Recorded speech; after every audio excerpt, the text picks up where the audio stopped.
It's a murder. And you've got to tell your children. It was October 1st, 2012, a day that began like any other in the small Welsh town of Machynlleth. For 5-year-old April Jones, it was filled with the simple joys of childhood. She had swimming lessons that afternoon, something she looked forward to with excitement. Her mother took her to the pool, watched her splash and smile, and then helped her change back into her clothes. April came out of the changing room, skipping, her face bright with happiness. She hugged her mom, said, "Love you," and her mother kissed her, not knowing it would be the last time. At home, April was restless with energy. After tea, she went to play with friends nearby. The children laughed, rode bikes, and enjoyed the freedom that comes with the early evening air. April had cerebral palsy, and her special bicycle gave her independence. It was her pride, her legs on wheels, allowing her to move quickly and keep up with the other kids. She was rarely seen without it. That evening, she rode off, happy and fearless, unaware that danger waited close by. When she didn't return home on time, her family grew worried. At first, it seemed like maybe she had stayed a little longer at her friend's house, but then panic spread. A call to emergency services reported something terrifying. April had been seen getting into a car. Witnesses said she climbed in willingly, smiling as though she knew the driver. It was a chilling detail that confused everyone. By the time her family realized she was missing, the night had grown heavy with fear. The quiet town, usually safe and calm, was suddenly gripped by dread. Police rushed to the scene, blocking roads, calling in dog units, and gathering volunteers. The disappearance of April Jones had just begun, and with it the largest search in British police history. The van and the suspect. As the hours passed, police clung to the single clue they had: the description of a vehicle. A 7-year-old friend of April, who had been playing with her that night, told officers she saw April climb into a car. At first, her words sounded confusing. She described it as small in the front, large at the back, and said April entered through the driver's side. It didn't make sense, until investigators realized she had been describing a left-hand drive vehicle. That single detail pointed them toward a man named Mark Bridger. Bridger was a 46-year-old local man known in the community. He was a father himself, someone who lived only a few miles away. He drove a left-hand drive Land Rover, exactly the type of vehicle that matched the witness account. He had been seen in the area on the very evening April vanished. Almost immediately, suspicion grew heavier around him. When officers went to Bridger's house, they found something unsettling. The home was empty, but inside, a fire blazed strongly in the wood burner. The room felt unusually warm, and the smell of cleaning fluid filled the air. It was as though someone had been trying to erase all signs of what might have happened there. 2 hours later, a patrol spotted Bridger walking calmly along a road. He wasn't running or hiding, he looked strangely composed. He was arrested on suspicion of abducting April Jones. From there, he was taken to the police station for questioning. Detectives quickly noticed how calm he appeared. No panic, no visible fear. He stood at the custody desk, almost in control of himself. It was unnerving for the officers who had expected a man in distress. Instead, Bridger seemed ready to talk, though not ready to tell the truth. With the nation watching, police had their suspect. Now the question was whether he would reveal what he had done with April or keep hiding behind lies. The desperate search from the very first night. The search for April Jones became one of the largest and most urgent efforts in British police history. As darkness fell, officers and volunteers spread across the small town of Machynlleth, combing the streets, fields, and surrounding hillsides. Time was critical. Every passing hour made the possibility of finding April alive less likely. But no one gave up. Families, neighbors, and even strangers walked the roads with torches, calling her name, hoping for a sound, a trace, anything at all. By dawn, hundreds of people had joined in. They lined up outside community centers, waiting to be told where to go. Many had not slept. Others came straight from work, still in uniforms or overalls.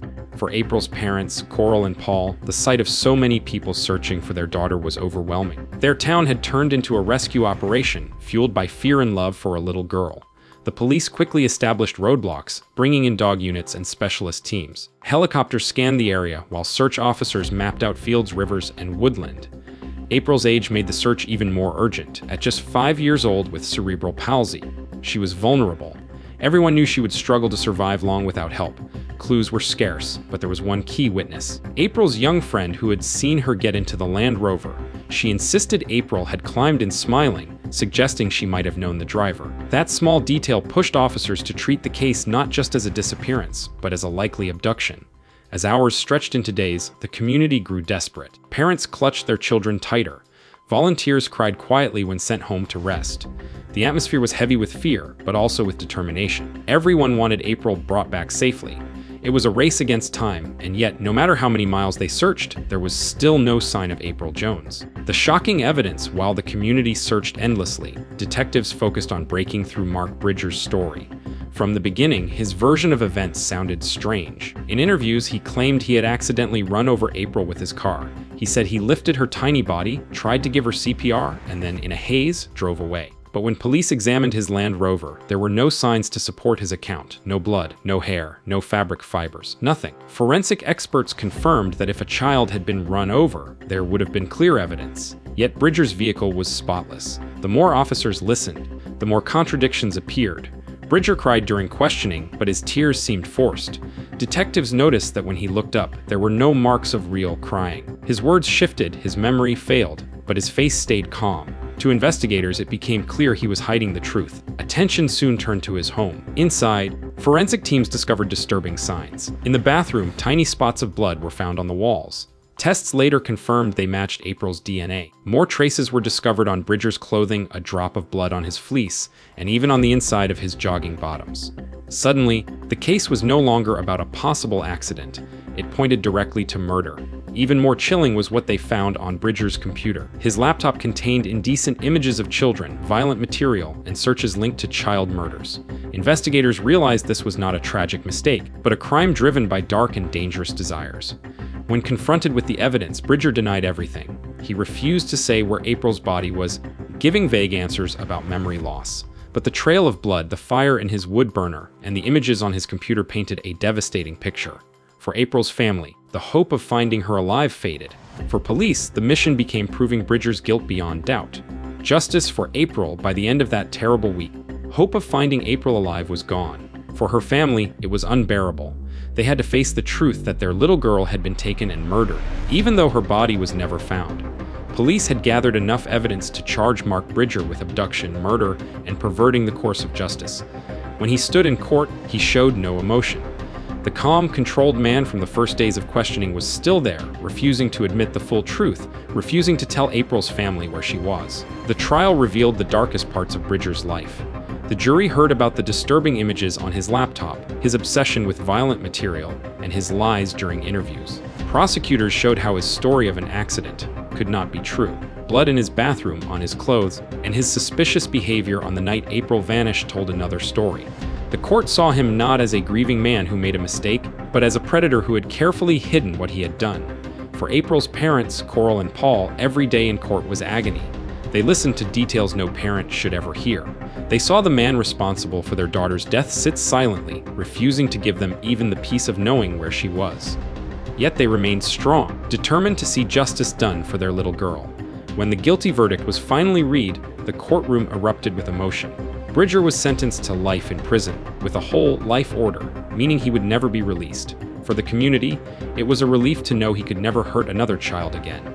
For April's family, it was justice, though never enough to fill the empty space she left behind.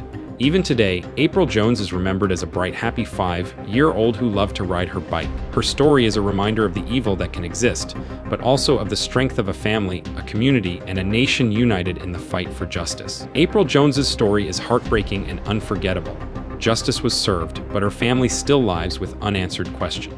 Don't forget to hit subscribe for more true crime stories.